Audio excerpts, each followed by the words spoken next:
if any of that crew were living. And I wrote to him and said, I'm curious as to who wants to find us. He sent me his letter.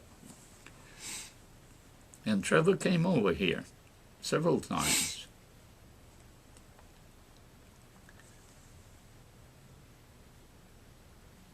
I went to England in '93 with Jack Wallenhurst. He had been Navy.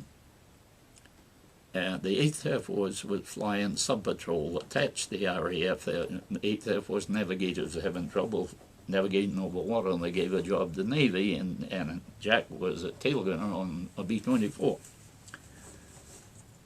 His flight wing was going back there, and he wanted to go back separately from them because there was friends that he wanted to meet again. The lady that did the laundry and so forth. Well, she was gone, but her daughter found her anyway. Trevor met us at the airport. He and his wife met us at the airport and drove us to a motel. We'd asked for a bed and breakfast. And we could have stayed with them, but they were going to go to the continent. And then the last day, he drove us to this garage where his cousin had all the vehicles. And Jack invited them over, and they came over later. And I got him to go to one of our Grey Eagles meetings because Trevor told me while we were corresponding, get a good day, I'll go up and I'll take pictures of that field. And he sent me 9 pictures, and I had them mounted on styrofoam. Wow. Quite long. It's as long as this table. Wow. And I took it to one of our meetings and explained it, the mission. And then Trevor got there and he explained it. When the pilot visited him, I got him to explain it to the guy. And I got a picture of the Land Army girl, Grace Vine,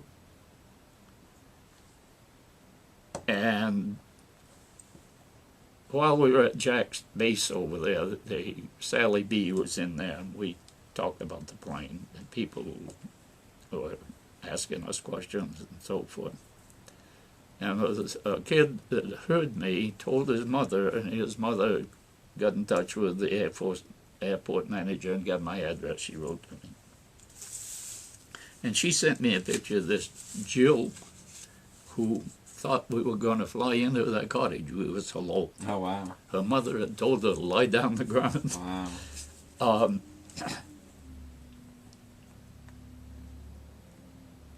And I've been back. I stayed at Trevor's place, and he took me to see these people, this Grace Vine and Jill. Jill's mother was bedridden. Her father was in a wheelchair. I had a nice conversation with him. I remember when we left, he said, "Don't wait so long before you drop in on us again." Wow. Let me make sure I can get the camera on these pictures as we talk about them.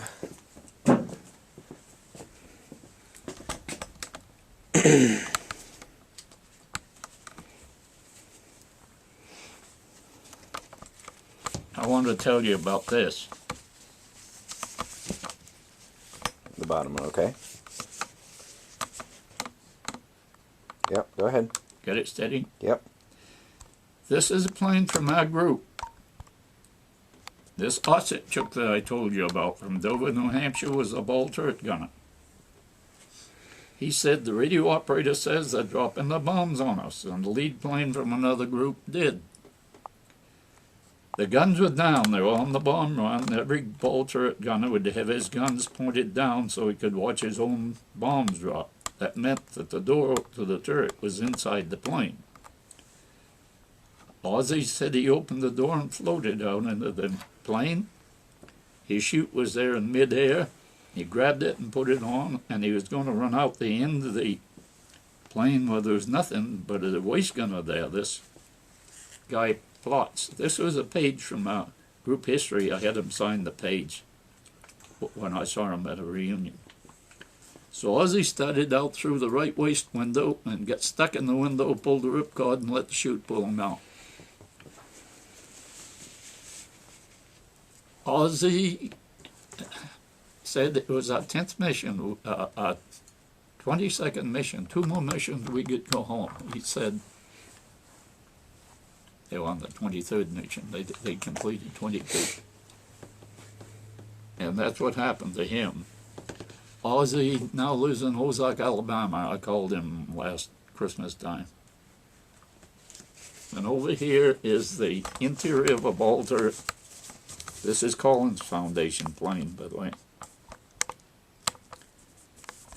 And this heel cup here is for your mic switch. And the heel cup here handled the reticules. You had a horizontal line and 2 vertical lines, one above and one below. You could move those vertical lines.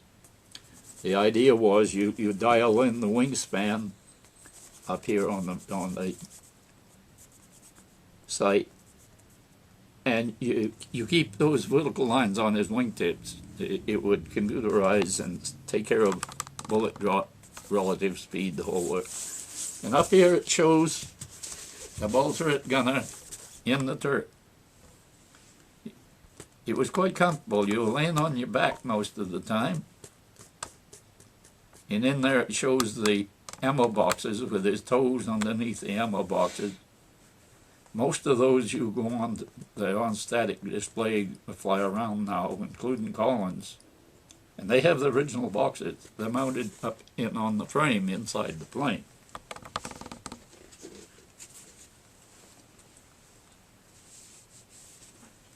I'll take that. And this is the fuselage of our original plane.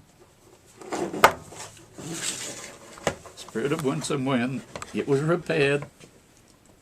They flew it down to Staunton. They put a chin turret on it and a new ball turret and 4 new engines. And they gave it to the same Roger Smith. He flew it for a week and landed in Switzerland with it. And this is a fuselage on a flatbed railway car that's going to be scrapped.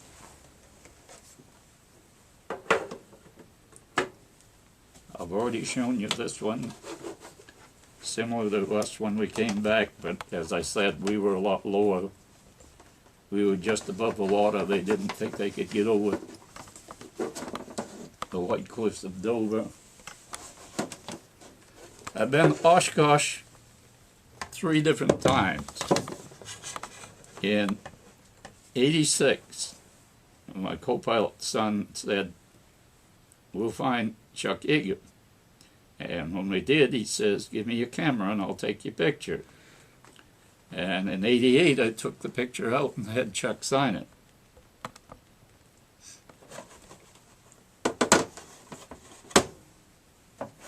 And in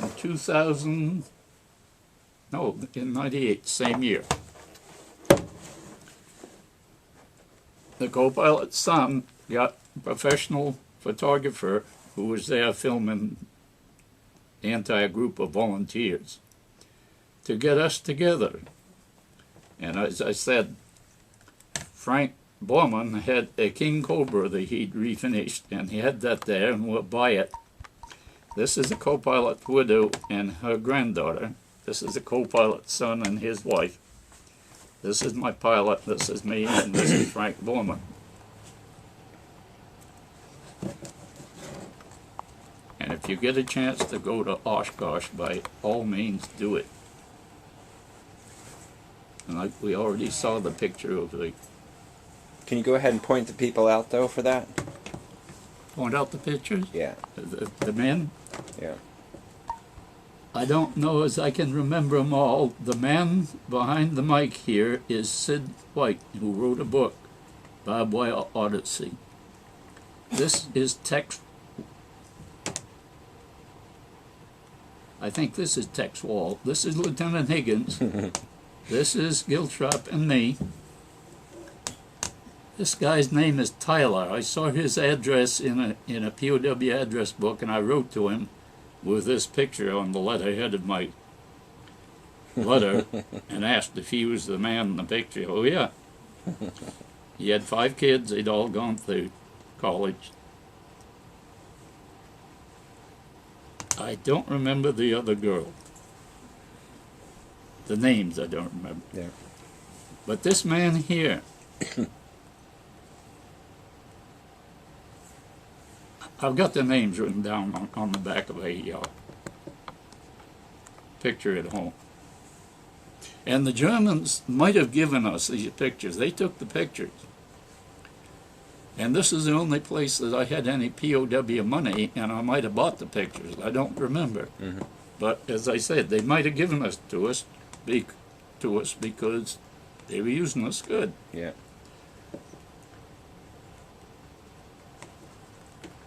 Del Porter. This guy's name is Del Porter. Beautiful voice. No doubt, there was no doubt at all that he had voice training. He could sing almost better than Bing.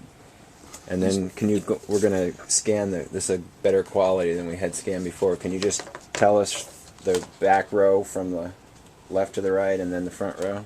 Yep. I'll let this hold that. This is my pilot, Norman DeFrees. This is the navigator, Ivan Moody. The bombardier, Ellis Miller. The co-pilot, George Hunt. His son is a junior. The front row is Lloyd Moore, flight engineer. Me, ball turret. Ecker, Hap Ecker, right waist gunner. Jack Kushner, the tail gunner. Holly Hallam, left waist gunner. And William Wright was radio operator. Do you remember when and where that picture was taken? It was taken shortly after we got on a base. The deal was crews were coming in and being lost so quickly that the CO didn't remember them. Mm. So he had every crew have the picture taken. Yeah. Now, is that the Spirit of Winsome, or is that your first plane? This one, Yeah. it was just a plane that was near the Oh. photo studio. Oh, okay.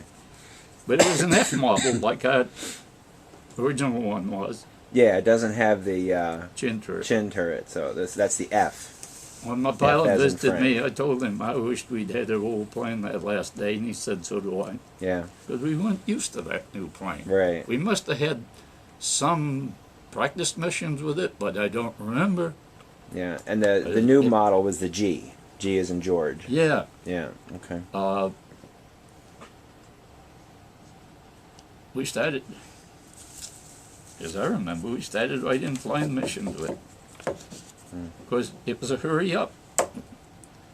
It's a big week and maximum effort every day. Yeah.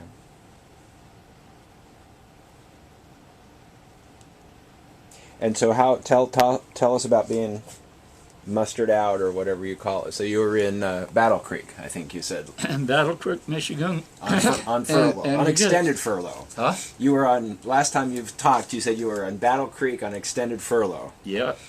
So I what tell happened people then? the best time I spent in service in the hospital. And they said, I imagine that was the best time to be in the...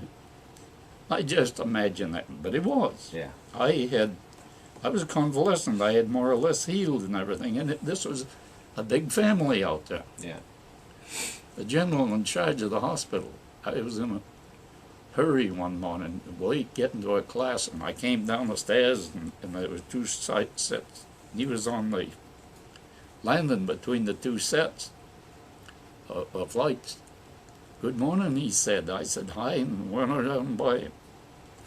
It was like that. Wow. He was a fatherly old guy. And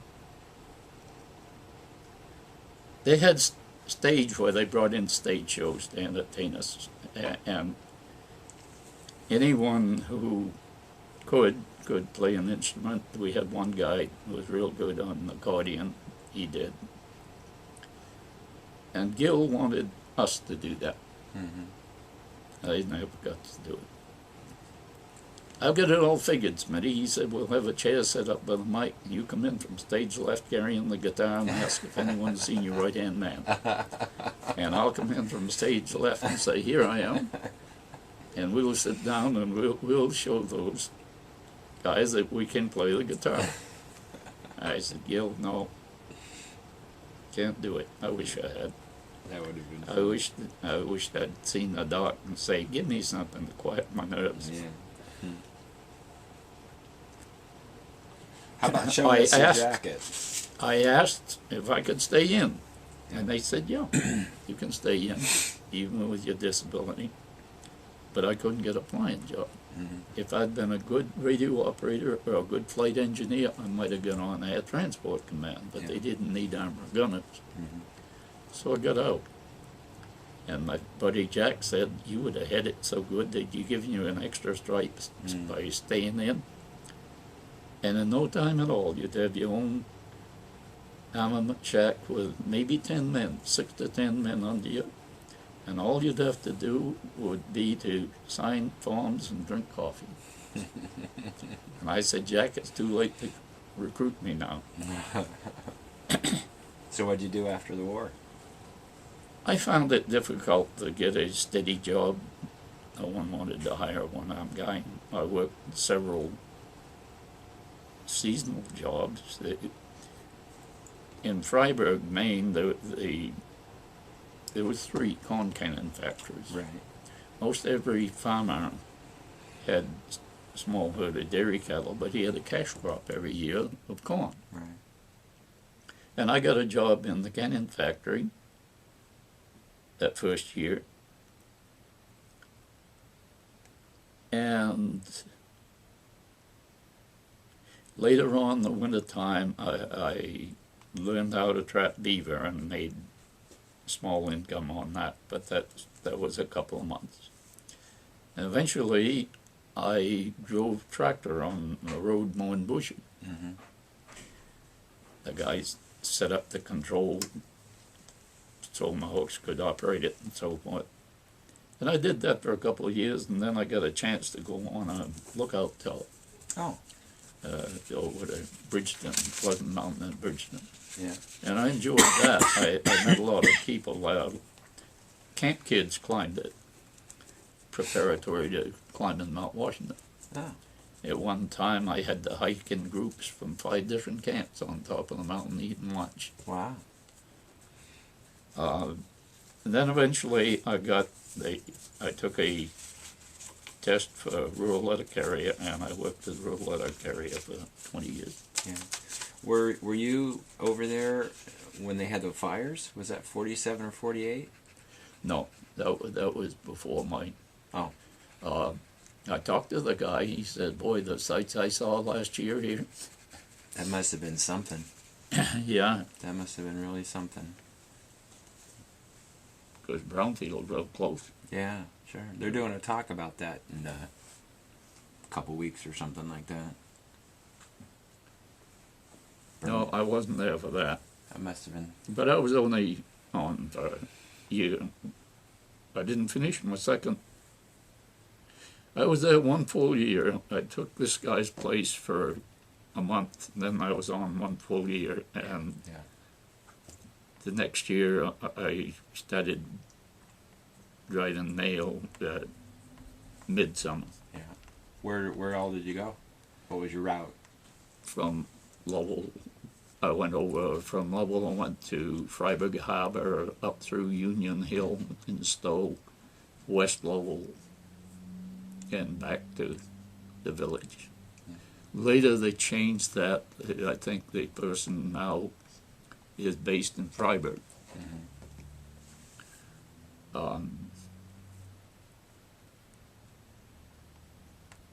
And that was good. There was good perks.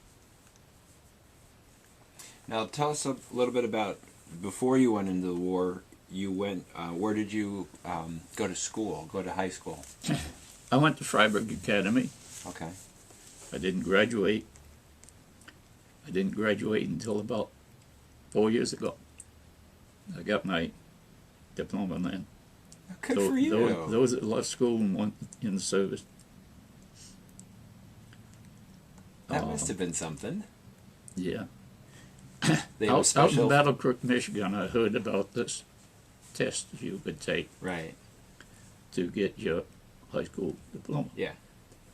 And the guy I spoke to about it, he said, we're not advertising this. We're really not. They gave me a chart stating the percentage of high school graduates who got a lower score than I did. Huh. If I'd been down south, I could have been a college professor. But they didn't give me my diploma. Wow. English, they said. They gave me a year credit for being in service. Just a year. But they wouldn't give me today they would have given it Yeah. to me. Yeah. But they didn't then. Huh. I still have that at home. My son will get it. He's got all of Yeah. that stuff. Tell us about your ring on your hand there. Your left hand there. That's I kinda was at neat. the POW office in Togus, and this guy was wearing one of these rings. Yeah. I said, you had neck grooming made it up in a ring, didn't you? Yeah, he said. Well, it's a 2-inch ring. Yeah. They had to add silver to it. A little bit, bit for the band there. Yep. I'm just gonna zoom in on it here. That's neat. And can you show us your hat again and your jacket? What'd I do with it? The Gray Eagles hat's there. Show us that. There we go. My jacket's on the back of my chair. Yeah. Yeah.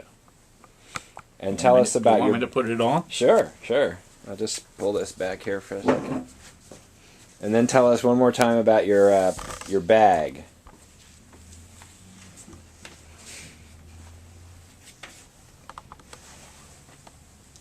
This is cowhide, by the way. A lot of them are made out of goat skin. They're a lot like it.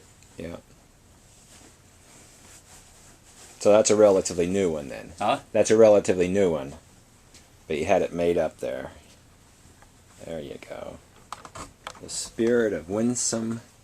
Yeah, can you get the win? Yep. The name? Yep. And who was it that painted that? Mary Case made the lettering, and Stephen Mudgett painted the plane. Very nice. He is real good. Very nice. He signed it. Yep. And can you tell us about your bag there? Your bag that you... Oh, yeah, this is a parachute bag. We called it parachute bag. We carried gear to the plane, parachute, flight clothing. Although, once we started flying missions, a parachute and heated suits, goggles, and everything were in a bin in the chute room. But if you were making other trips, you used this. And this is vintage. I can't give you the exact date on it, but it's World War II. Well, very nice. Well, we appreciate you talking with us today. And I'm going to... Did I do a good enough job? You did. You did a fabulous job. Lots of great stories. And we'll go, if we can, we'd like to borrow the pictures here that we have, and we'll scan those, do nice high-quality scans of those. And, sir, we thank you very much for your participation today. And Thank you for doing that, Bob. you passed the audition. And her first name? I'm Kirsty. Casey? Kirsty? Kirsty. Yeah, Kirsty Simpson. Yeah. Nice meeting you, Christy. It's nice meeting you too. You're a great story.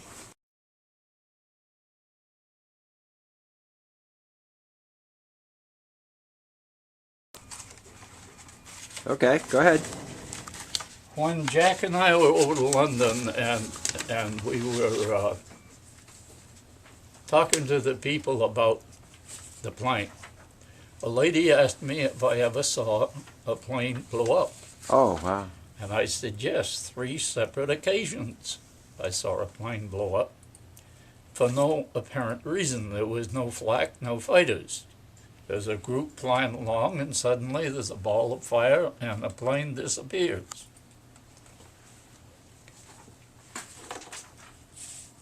And I said, we don't know what happened. But I had a theory. One plane in every group was loaded with 24-hour delayed action fuses on the bombs. You didn't touch these because they were booby-trapped. Yeah. You could not disarm the bombs. And I always figured the timing device, those planes were loaded with those, and the timing device was fouled up. We were loaded with them one day, and the mission was scrubbed. And we had to take those bombs out and drop them in the channel. And I remember we got out there, we had to be a certain distance.